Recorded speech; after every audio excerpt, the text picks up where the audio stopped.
नमस्कार दोस्तों। भारत की अर्थव्यवस्था को मेजर करने वाली एक और संस्था जिसे हम फिच के नाम से जानते हैं, उसने दरअसल भारत की जो ग्रोथ की जो जीडीपी ग्रोथ की जो रेटिंग है उसको गिरा दिया है।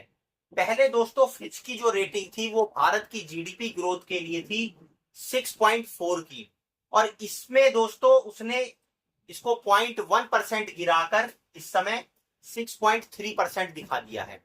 और दोस्तों फिच की जो रिपोर्ट है वो ये कहती है कि जो अमेरिका का जो उच्च शुल्क है जो उसने भारत के ऊपर लगाया है, उसका सीमित प्रत्यक्ष प्रभाव भारत की के ऊपर ही पड़ने की आशंका दिखाई देती है। मतलब कोई बहुत ज्यादा उसका भारत की अर्थव्यवस्था के ऊपर या जीडीपी के ऊपर प्रभाव दिखाई देने की आशंका कम है। हालांकि प्रभाव तो दोस्तों पड़ेगा, लेकिन क्योंकि भारत की अर्थव्यवस्था घरेलू मांग के ऊपर ज्यादा केंद्रित है, इसीलिए उसके ऊपर मामूली असर कर पाएगा ये। लेकिन एक चिंता का सबब है दोस्तों कि जो रुपया है वो डॉलर के मुकाबले कमजोर होता जा रहा है। और दोस्तों आज की अगर हम रुपए की हालत देखें तो $1 87 रुपए 20 पैसे के बराबर है। पिछले कुछ दिनों में ये 87 रुपए 67 पैसे तक पहुंच गया था।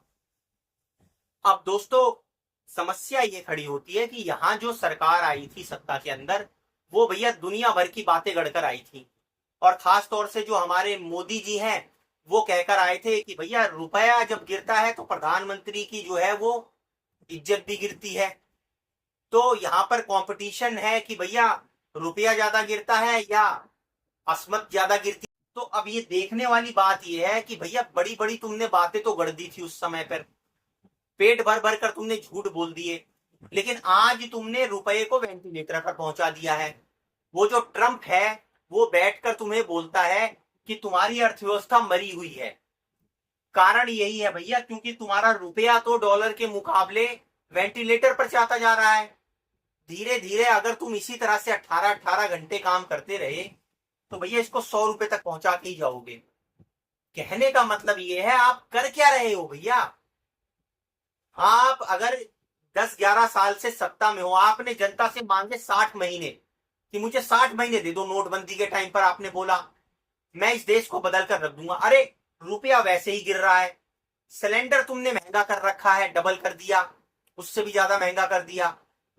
पेट्रोल डीजल पे तुम दबा के टैक्स वसूल रहे हो, वो भी सेंचुरी के पास पहुंचा रखा है तुमने।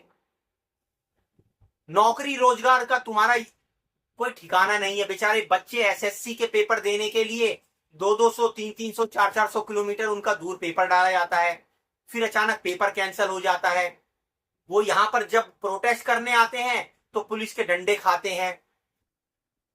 2 करोड़ नौकरियों का वादा करके तुम आए थे, आज कर क्या रहे हो तुम ये युवाओं को। ये अब इसको राहुल गांधी अगर कहते हैं कि भैया ट्रंप जो है वो कह रहा है वो सही कह रहा है, तो क्या गलत कह रहे हैं भैया। ये रुपया जो तुम्हारा है 87 रुपए के ऊपर जब तुमने इसको पहुंचा दिया, तो क्या कोई नैतिक जिम्मेदारी कोई लेगा इसकी। वित्त मंत्री, प्रधानमंत्री, गृह मंत्री, कौन इसकी जिम्मेदारी दोस्तों लेगा। आप सोच कर देखिए भैया। मीठा मीठा तो गप गप और कड़वा कड़वा थू थू। जहां कोई छोटी सी घटना हो जाए उसका इवेंट बनाकर जो है पुरस्कार देने लेने पहुंच जाना है। लेकिन जो ये घटनाएं हो रही हैं, जिस तरह से अर्थव्यवस्था को नुकसान पहुंच रहा है जिन चीजों से, उसका क्रेडिट कौन लेगा। उसका भी तो किसी का क्रेडिट बनता है। तो भारत की अर्थव्यवस्था को वेंटिलेटर में पहुंचाने में रुपए का भी भैया बहुत बड़ा हाथ है। जैसे जैसे रुपया गिरता जाएगा फिजिकल डेफिसिट आपका बढ़ेगा या नहीं बढ़ेगा। दोस्तों जो भी थोड़ी भी इकोनॉमिक्स की एबीसीडी जानता है वो जानता है कि जब रुपया गिरता है तो किस तरह से हमारी अर्थव्यवस्था को उसका खामियाजा भुगतना पड़ता है। हो सकता है कुछ फायदे भी हो, फायदे तो सरकार गिनाने में आगे आ जाएगी, क्योंकि जब गिरता था तब फायदे ध्यान नहीं आते थे। अब जब खुद सत्ता में आ गए हैं तो फायदे गिनाएंगे। लेकिन हकीकत ये है, ये कहीं ना कहीं हम लोगों के लिए चिंता का सबब होना चाहिए। और अगर कोई हमारी अर्थव्यवस्था को मरी अर्थव्यवस्था कहने की हिम्मत कर पा रहा है तो क्या हमारी सरकार उसको जवाब दे रही है। क्या हमारे अपने लोग हमारी अर्थव्यवस्था में इतने रोजगार पैदा हो पा रहे हैं कि उनको रोजी रोजगार दे पाए? सोचने की बात है दोस्तों। दोस्तों, इस वीडियो पर आप अपना कमेंट जरूर कीजिए और हमारी वीडियो को लाइक और सब्सक्राइब कीजिए। धन्यवाद।